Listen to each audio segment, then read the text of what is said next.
Thanks very much indeed, and thank you very much for inviting me to join your conference today. It's a real pleasure to be here and to have the opportunity to share some of my thoughts about the college and where it's going, the challenges that are ahead of us, but also the opportunities that face us all. As you all know, the Act that established us gives us 5 core missions: setting standards for professional practice, promoting good practice based on evidence, supporting professional development, supporting forces to work with other agencies, and to promote ethics, values, and integrity. You mentioned that I've come from outside policing, and that indeed is a requirement of the chair of the college board. The board itself is made up of some people from inside policing, and Irene Curtis is a very much valued member of the board, as well as people from outside. And we have a very interesting debates about the challenges ahead. I'm very aware that I have been learning a lot about policing over the last year or so, and very, very grateful to people who I've met across all parts of policing. And I've had the chance to ask all sorts of questions and to learn about the great things you do, as well as the challenges that you face. One of the things that I've learned is the paramount importance of the superintending ranks. You are senior operational leaders in policing who are key to the success and culture of your force. You have a pivotal role in leading and developing your staff and in shaping your organisations.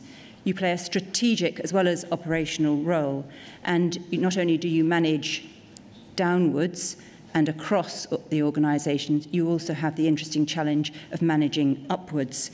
And you are a key group for the college to listen to if we're to be successful in delivering our mission.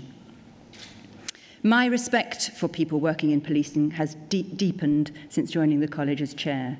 I've met people from neighbourhood teams, regional organised crime units, response teams, intelligence functions, training facilities, firearms, dog units, emergency control rooms. I've had the privilege of going behind the scenes in all of these places and to talk to people from a large number of roles: call handlers, civilian investigators, analysts, senior police officers, junior police officers, human resource specialists in a variety of forces and organisations, not just the 43 Home Office forces, but national organisations, regional and cross-sector initiatives. And I have been much impressed by what I've seen and learnt. I've been impressed by the genuine compassion that I've seen shown to people in very difficult situations, many of them not primarily criminal, but where people are experiencing social or health problems that other agencies are not able to manage. I've seen some extraordinary examples where the care and respect shown to members of the public has gone far beyond what I might reasonably have expected. And it's quite clear to me that people in policing do care about the needs of the public. And when I ask, why did you choose to work for the police, the overwhelming response is because I want to help people. I'm impressed and concerned as well by the complexity of the environment that you have to police, by the changing nature of the communities you police, the scale of the social problems that you encounter, the emergence of new crime types, and the way that serious and organised crime, often with a strong international flavour, influences the local policing agenda. Sometimes it seems that the work that you have to do, the complexity of the situations you have to manage, and the difficult decisions you're expected to make really are not understood well outside policing. It's very sad that what's great about policing is just not as newsworthy as the failings. And so the focus in the public mind, especially in recent years, has been unbalanced, making the profession feel undervalued and over-criticised. I think the college, as the professional body for policing, has a responsibility to help the public understand the complexity of the policing agenda and help them appreciate the strengths of British policing. We must play our part in redressing this destructive and demoralising sense of being undervalued and over-criticised. We will take opportunities in the media to speak on behalf of the profession, but if we're to be successful in reversing this trend, this situation, we must also succeed in raising professional standards in policing so that members of the profession are better equipped to deal with the complexity of the problems they face. We need to ensure that we've played our part in making the police contribution to the management of these complex multi-agency problems the very best that it can be. And this is a challenge that we must address together. If I had to summarise this challenge, I would say that in policing, what I see is people striving to deliver a professional service, but without the support that most other, more developed professions take for granted. Core parts of what I see of a professional culture and infrastructure are missing in policing, which makes it hard for individual members of the profession to feel confident about what they do. The core bits that I think are missing and which the college must address and has already started to address is access to reliable knowledge of what works, so that you can get information about best practice for the things that you have to deal with day to day. A system that helps you keep up to date with that knowledge base, continuing professional development for all, at all levels. And a respected and valued professional code of ethics that gives each member of the profession a framework to support their decisions and to enable them to feel confident about what they're doing. There will be lots of other things that the college is doing, but these are the things, looking at it from understanding other professions, that I see as missing or not sufficiently developed in policing. We've already, as a college, made progress in each of these areas, but we still have a long way to go. If we are to be successful in redressing the sense of being undervalued and over-criticised, we will all need to be honest about where improvement is needed, as well as identifying and promoting examples of where work is exceptional. Today, I want to focus on 3 things that I think will be central to our success: the development of a professional knowledge base, consideration of the implications of that for leadership, and the value of difference or diversity in raising professional standards. So let's start with the knowledge base and what needs to change in policing to enable the knowledge base to grow and, more importantly, to then influence practice. Making the best decisions in the public interest means knowing what works and having the skills and encouragement to put that into practice. It's important not just for those delivering the service, but also for those assessing the service, to understand the knowledge base of what works in practice and to benchmark appropriately. That sounds very easy, but actually for all sorts of reasons it's really rather difficult to deliver. And there's a cycle in the development of any professional knowledge base in which, at its simplest, theory informs practice, practice changes, and what we learn from that then informs the further development of the theory. There's a cycle that goes round. And in policing, this doesn't happen yet well enough. So what do we need, and where are the gaps? Well, first of all, in this theory bit, we need academics who are willing to think about the practical problems of policing and as some way of amalgamating the contributions from different disciplines, not just criminology, but psychology, sociology, education, management, and ethics.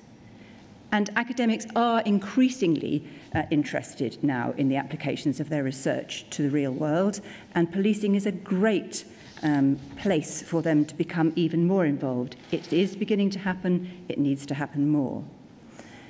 And then we need people in policing who are able to work with these academics to turn their ideas into something that's testable in practice.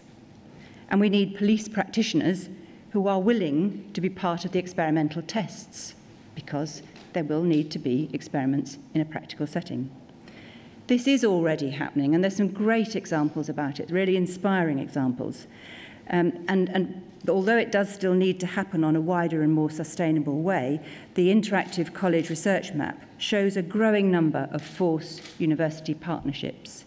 And when we're there, when we've achieved the kind of sustainable infrastructure we need, we will have people employed in forces with honorary appointments in universities. We'll have people employed in universities with honorary appointments in forces, just like happens in the health profession, so that knowledge can grow from both parts.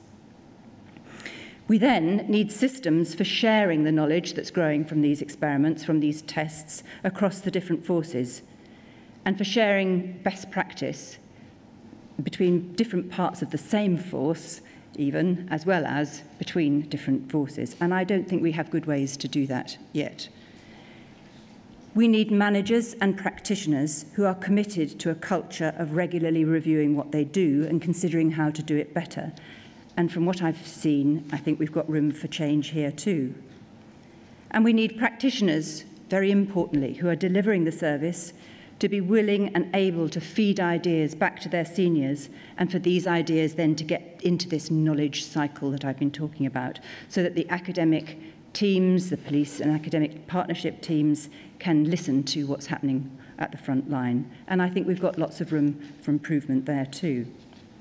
These are not easy conditions to fulfill for any profession. In all professions, there's a constant challenge of getting evidence about what works into practice. Changing the way you've done things for years is very hard. It's not an easy thing to do. But I think that it's particularly difficult in policing, which has developed from a craft base rather than a science base, where there are some aspects of the policing culture which make it especially difficult. And I want to just touch on a couple of those cultural changes and things that I think we must address if we are to bring knowledge-based or evidence-based policing to life and make it a reality. The first is, I'm loosely calling review. If we are to change practice, we have to have a culture which regularly reviews how and what it's doing. In policing, the term review seems to have come to mean who can we find to blame, and as a result, there seems to be a general wariness whenever I've mentioned the word review when I'm going around talking to people in different parts of policing. For me, to review means to look at or examine again. And some kind of practice review process is an essential part of developing new knowledge and creating an environment that seeks and values improvement. Yet in the numerous visits that I've been on in the last year, and I haven't been everywhere, so bear that in mind, only one team that I've met said that they had a regular session, they called it their organisational learning session, where they reviewed the previous week and considered what went well and considered what could be improved.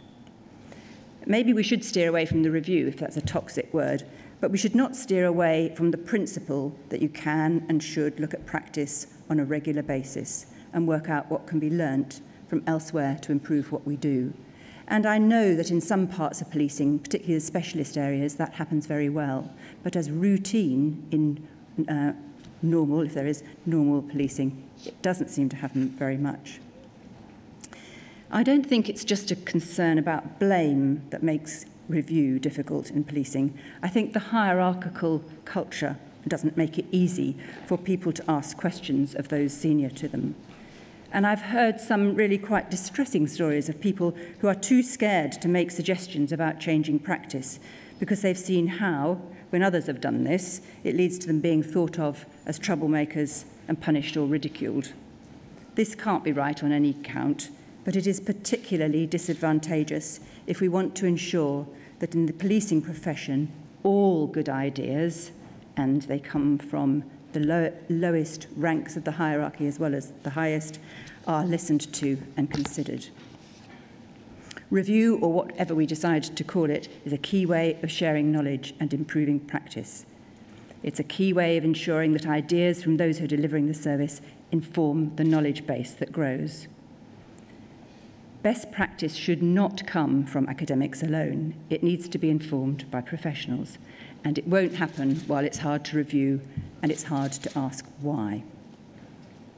The second sort of cultural change I think needs to happen to get evidence into practice is better sharing of information. Even the team that did have review sessions said they found it difficult to find out what other teams were doing and to share their learning. And I was impressed by the number of times where I saw fantastic practice, it seemed to me to be fantastic practice, and ask, is this how it's done in other parts of the country? And that team would not know. And how do you know that the way you're doing it, how do you have confidence that what you're doing is the best? And they wouldn't know. And that seems a shame when they are doing great things that need to be shared. The college has a responsibility to facilitate knowledge exchange, and we're looking closely at Polka at the moment to work out what we can do to make this a widely accessible resource for our members. As I've talked to people across policing, I've come to see Polka as a bit like Marmite. Some people cannot sing its praises too highly, and they're using it all the time, while others find it difficult and off-putting or are simply unaware of it. But many people do use it to share ideas, and there's some great uses of it. I know there are discussions going on at the moment on practical problems like accessing data via mobile devices, how to measure visibility in policing. They're all current, active discussions, and a great example of where people are asking each other for advice about what's worked, sharing ideas and making suggestions. Whatever technology we use to support it, this behaviour of sharing ideas and lessons learnt is what we need to see happening more widely. All of these changes in the way knowledge is developed and used as part of delivering a confident profession will make demands on the leadership. In delivering this professionalism, leaders will need to create a culture of continual improvement. And this is a task that falls to you in the superintendent ranks, as well as to your colleagues with leadership responsibilities at all levels. So I just want to turn now to my second theme, leadership. The college already plays a key role in relation to police leadership with its various responsibilities, assisting with the selection, training and the development of police leaders. These are core responsibilities and services that the college will continue to provide, but we will be looking at how we can develop them further and make them as fit for purpose as they possibly can be. The college board recently approved the initiation of a review of police leadership, which was announced by the Home Secretary in July. This work will be forward-looking, not backward-looking. It will look to learn lessons from other sectors. There will be structural things to be considered, such as how we can create more flexibility and opportunities for people to gain experience in other settings as part of their police careers. And there will be cultural aspects that relate to the growing professionalism that I've just been describing. There's two things about this that I want to just focus on now. One is the command and control versus use of discretion debate, and the other is the impact of hierarchy on decision-making. Command and control. I mean, there's absolutely no doubt that in policing you need a culture in which command and control operates effectively when it's appropriate to the situation to be managed. But much, perhaps most, you'd know better than me, of policing is made up of situations where command and control is not appropriate. Policing involves many situations where individuals or small groups of individuals have to make decisions, sometimes quite speedily and without the comfort of a direct command to follow. We need to be sure that leaders at all levels have the confidence to support members of their team in the use of their discretion. Individual members of the policing world need to feel part of a management culture where their actions and use of discretion will be supported, provided their actions have been taken in an appropriate way. And that's where a professional code of ethics comes in.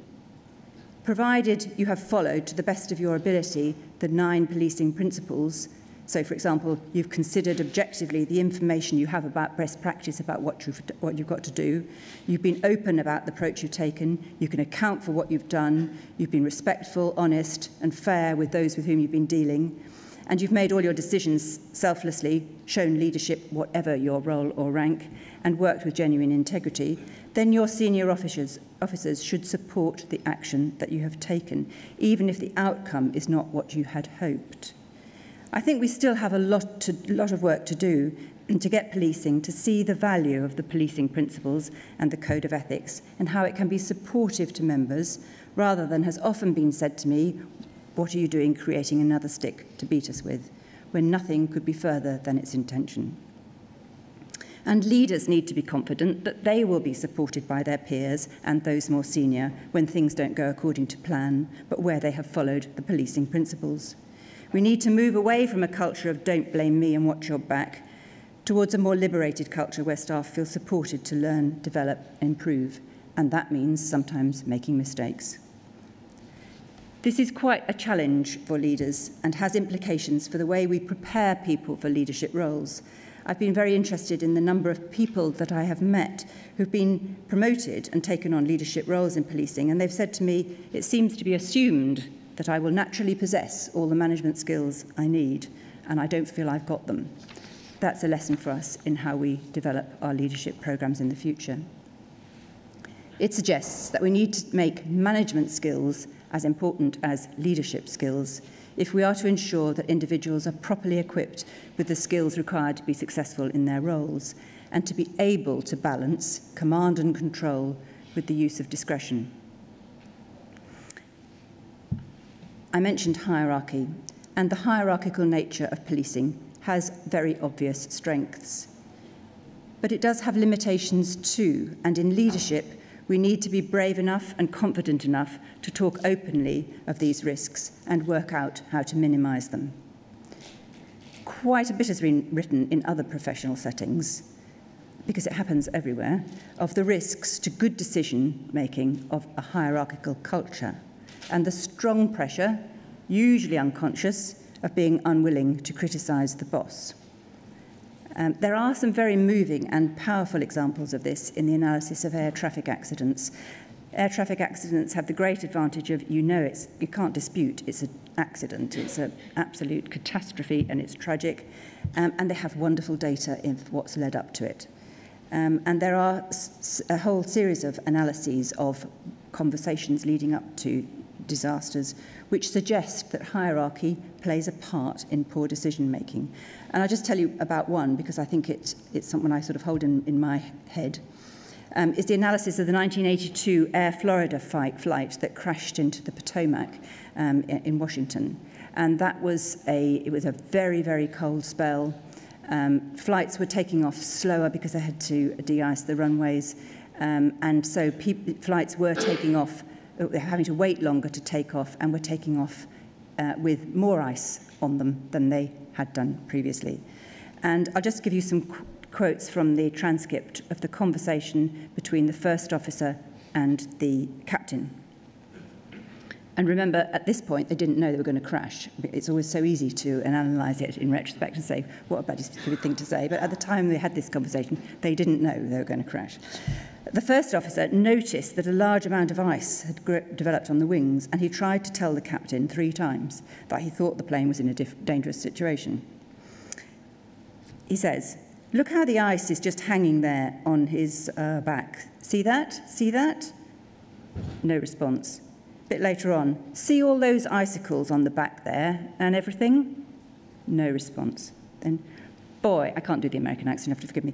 "Boy, this is a losing battle on trying to de-ice those things. It just gives you a false feeling of security. That's all it does." Then a bit later on, "Let's check those wingtop again, because we've been sitting here for a long time." No response. And a bit later on, "Larry, we're going down. Larry?" "Captain, I know."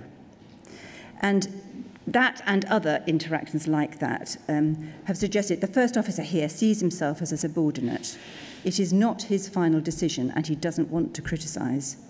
They both have incomplete information. This is an unusual situation. There's no precise rules about what's dangerous. It's a judgment. And the first officer's judgment is that it's dangerous, probably too dangerous, but his criticisms and suggestions are just weak. And the same findings occur over and again in these kind of analyses. It is too easy to say, I would have been stronger. But if you ask yourself honestly, have there been times when I've avoided criticising a senior when I really should have done? Or times when my criticism or questions were too gentle to be noticed? Have I always been brave enough to do it? I know there have been times when I haven't been brave enough to do it because of the hierarchical environment. And equally important is asking yourself as a leader, how easy is it for someone to give feedback or criticism to me? How brave must others be to challenge or give feedback to me?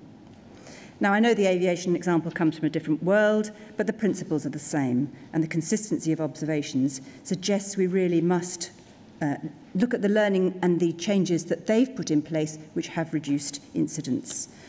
we need to work at understanding the negative impacts of hierarchy, whilst also at the same time knowing how to use hierarchy effectively. This is a challenge for our leaders, and the college must support them in it. Interestingly, there are strong cultural factors that influence response to authority and well-demonstrated cultural differences in the willingness to challenge, which takes me on to my third theme, which I'm broadly labelling difference. I've used the term difference here rather than diversity, and it's interesting that you had a session on difference earlier on, because I fear that the term diversity has become restricted in people's minds to things that are observable and or the legally protected characteristics. I think the college needs to promote the value of difference in all aspects, and not just those things that are politically protected or easily visible. Difference in the things that we can't see, sexual orientation, personality, education, cognitive style, ways of thinking, are as important as those that we can see and measure easily. And there's two broad reasons why policing needs to think carefully about this. The first is on the basis of improving performance. Teams that are comprised of people with a broad range of characteristics perform more effectively in all arenas than those that are composed of people who are similar. It is not for political correctness that the boards of FTSE companies are actively seeking to move away from having only white middle-class men from similar backgrounds, but because boards that are more diverse are more effective and generate more profit. Policing will be no different. The outcome measures won't be profit, but diverse teams will make better decisions.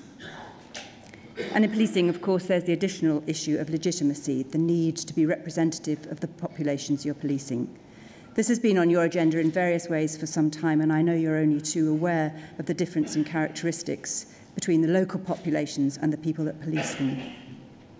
Reversing these trends and getting a greater range of skills and backgrounds into policing and then promoting different people within policing is a real challenge. Too often, we still consider diversity as an afterthought, and we monitor, report, check, but the solutions lie earlier in our processes when we're planning, initiating and engaging.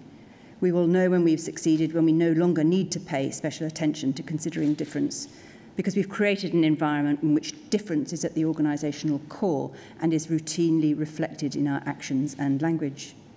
It's perfectly human to have unconscious biases, and we are making progress by talking about them, and Irene, your president, has played a considerable part in raising awareness of unconscious bias. We need to challenge ourselves constantly when we make judgments about people. In stopping to question ourselves, we can try to make conscious and try to acknowledge what's going on. It's particularly important when there's a homogeneous group who have a shared unconscious bias, for example, an interview panel, where the impact may be intensified. The college has a number of ongoing projects and initiatives to support this endeavour. As an example, in the autumn, we'll be publishing the results of the first National BME Officer Survey, which hopefully will provide an insight into the experience of BME officers. It will give us more information about the challenges and will help develop interventions. But there will be no easy solutions, and it will be incumbent on all of us to examine constantly our own role in promoting difference to create diverse teams that are part of an environment of continual improvement in professional standards. We have a stand, the college, somewhere behind that wall at the back, and if there are questions that you have about what the college is doing, or even more importantly, if there are things you want to tell us that you'd like us to be doing more of, please go and talk to them. And interesting, on the 15th of October, we have a conference, a day which you are all more than welcome to join, which is actually called Developing Evidence, Developing Practice. We know we've got a lot more to do, and we'll shortly be producing our 5-year strategy, which will outline our priorities for the next phase of development. It's got lots of things in it, but it will cover the things that I've talked about today. It will outline the need for leaders to foster a culture that grows the knowledge base and then uses it. One that routinely asks, why do we do it like this? What can we do better? That shares knowledge of best practice and values and respects difference. At the outset, I said, I look at this from a perspective that comes from outside policing. I respect what you do. I want to help promote professional confidence across policing, and I want the college to support you by providing a professional infrastructure you can rely on. But to deliver this, we will have to address the difficult issues I've raised today, and which I know many of you have been addressing and looking at in your own parts of the system for some time. It's not easy to change culture, but if we're all working together, if we're honest about what needs to change and ready to share what is already excellent, we will succeed. And I look forward to working with you on this important agenda. Thank you.